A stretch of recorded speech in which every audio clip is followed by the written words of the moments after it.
bitches ain't shit. We don't love them hoes, and it's like that. Just like if you used to ask me, like, what's the best pussy? Like the one I fuck last. Do you look back at some of your old lyrics, given the climate of what's happening today with women's empowerment, and be like, damn, that was kind of fucked up that I said that? Nope, hell no, that was me. I love every motherfucking man. Fuck them hoes.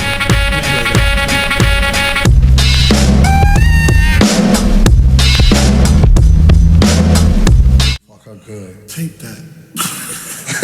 Take that. No doubt. We're gonna fuck the shit out. Set that up right now. We're gonna fuck the shit out these bitches. That's anal right there. Anal? Anal, baby. So, the other day I was listening to some A$AP Rocky. And usually I will listen to his music for the beats.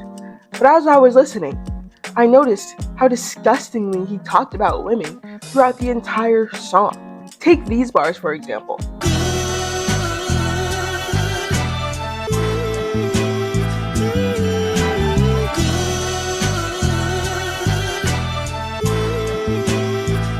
There's also some other lyrics in the song where he talks about treating women like his dolls. And this is a common theme amongst rap nowadays. Women are referred to as if they're only objects made for male pleasure. This made me wonder, when did this trend in rap start? And why is it only okay when male rappers sexualize women, but not when female rappers reclaim their own sexuality? Let's talk about it.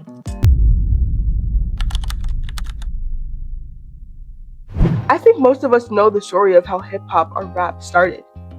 It was in the 1960s and 70s when MCs in the Bronx, New York used DJing to combat the gang violence and drug use that was ravaging their communities. DJ Kool Herc was a huge name in the space. He created BB, which would become the blueprint of rap as we know it today. I want to talk about the dirty rap stuff though. Clarence Reid, aka Blowfly, is accredited with starting the trend of dirty party rhymes. Although his music was more of singing than it was of rapping, he did have some rap tracks where he would just speak about anything X-rated. On his 1974 album, On TV, that was the first album that I could find that he started actually rapping. All the previous albums he was singing, but there's a few tracks on TV where he was actually rapping. But I would say his music is more about sexualizing every aspect of, rather than just sexualizing women. So, but I just wanted to give him a shout out because he's one of the first names that popped up when I was researching about dirty rap, who was the first to start sexualizing women in rap music. It wasn't until the 80s until the subgenre called dirty rap started going mainstream, with artists like Too Short, Eazy-E, NWA, and 2 Live Crew popularizing the vulgar style of rap. This set the tone for a woman's place in rap in the future. Women were spoken about and seen as currency. This was prominent in one of the most popular rappers of the 2000s music videos, Biggie, aka Biggie Smalls, aka Big Papa. I think you know who I'm talking about. The Notorious B.I.G. was one of the biggest culprits of this idea. His videos depicted him living a lavish lifestyle due to his success as a rapper. He showed off his private boats, private sections at the club, bottles, and most importantly, his women. Lots of women, expressing the idea that along with money and power and fame comes women, as if they're just another one of these things that you get once you become famous.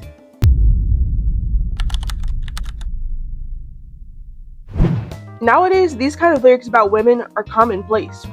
It's no longer a subgenre called dirty rap. It's just rap. The top rappers of this generation have lyrics that objectify women in one way or another. Take Drake's 2025 hit song, Nokia, as an example.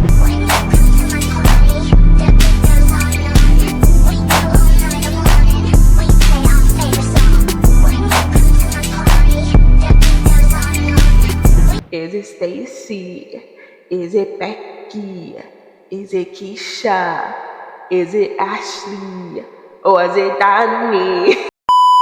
These may seem like harmless and catchy lyrics when you're listening to them, but this is another example of treating women like currency. He doesn't know who's calling him, implying that he's romantically involved with all of these different women at once. Again, associating a roster of women with the money and power he has from being one of the world's most famous rappers. Another example in Kendrick Lamar's Backseat Freestyle.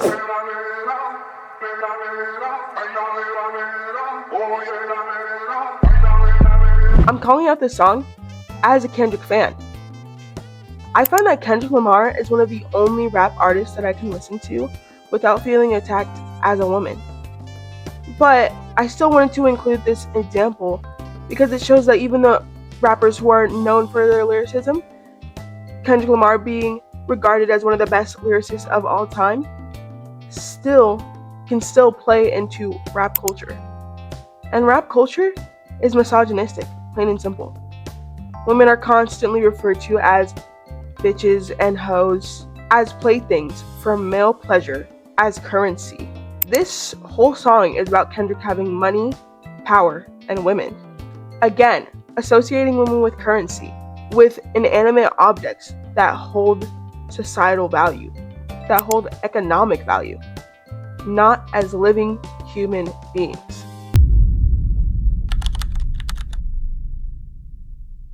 Alright, now that we have talked about the men who have dominated rap with their raunchy lyrics, it's time to talk about the women.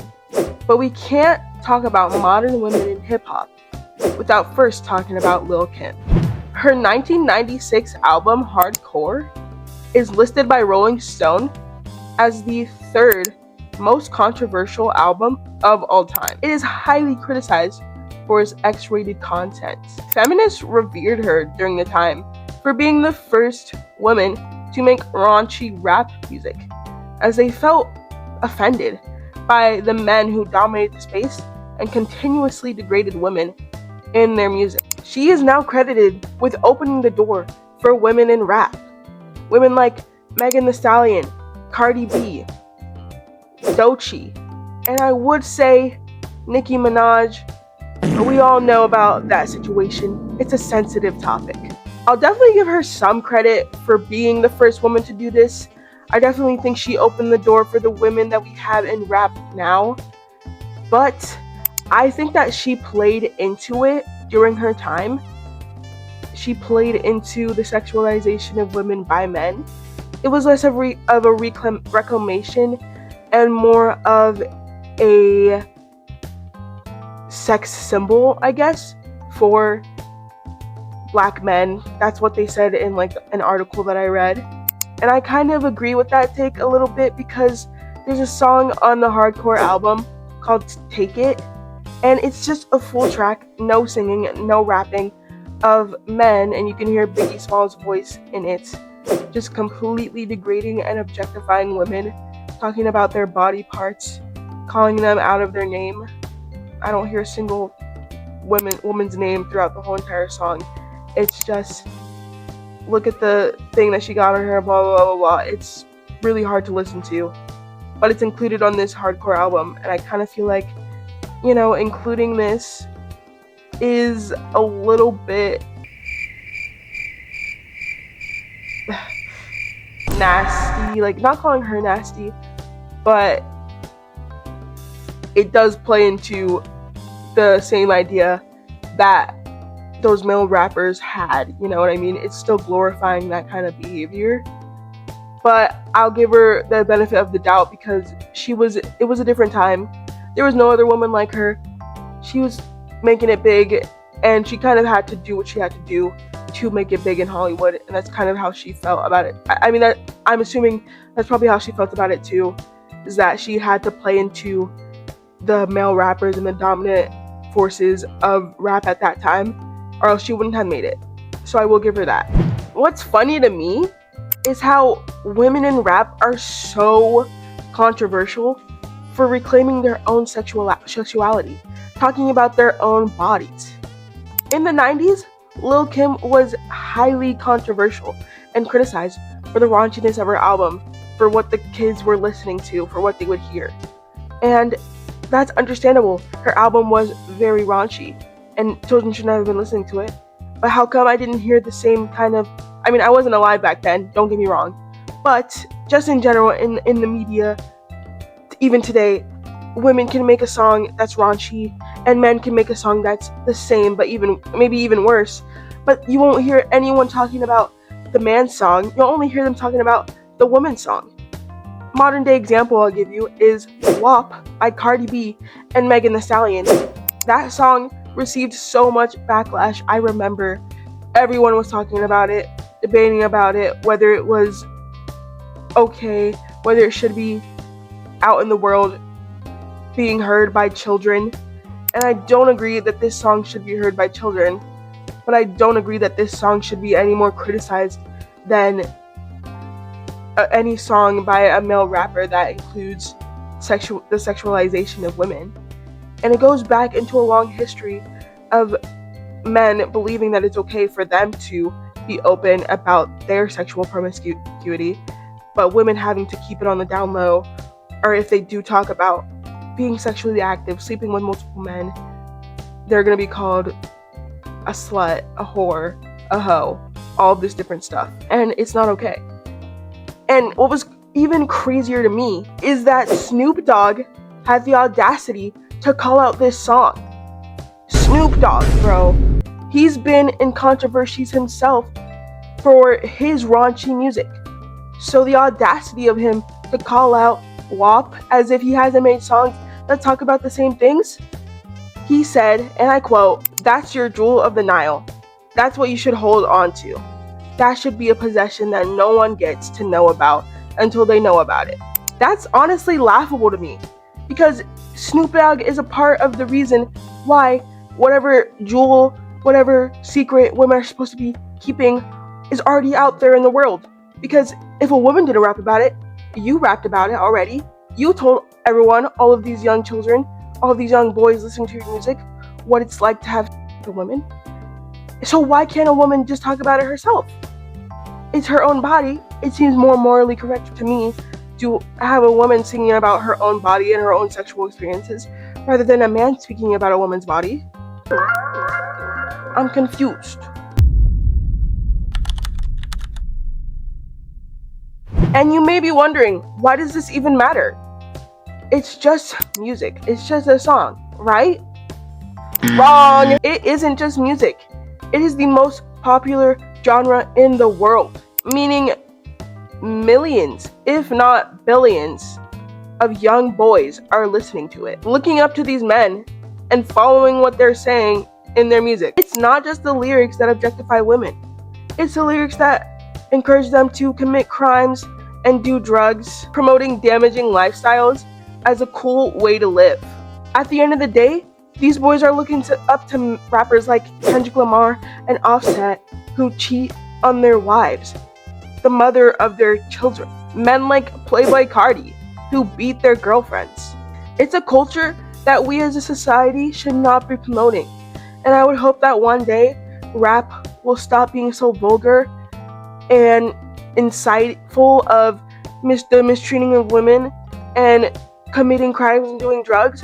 But honestly, that's wishful thinking. All I ask is that if you're someone who listens to this kind of music, take a moment to listen to what they are actually saying. Is this something that you would want your children or your future children to be listening to when they're a teenager? Is it something that you want to promote? Is it more than just a catchy song? Anyways, thank you for listening to me yap about misogyny and rap. I hope that you enjoyed this commentary, and I hope that if you are an avid listener of rap, I made you think a little bit more about what these men are saying in their music and how male rap is perceived against female rap, and why aren't they held to the same levels of accountability when it comes to what the children of our society are listening to.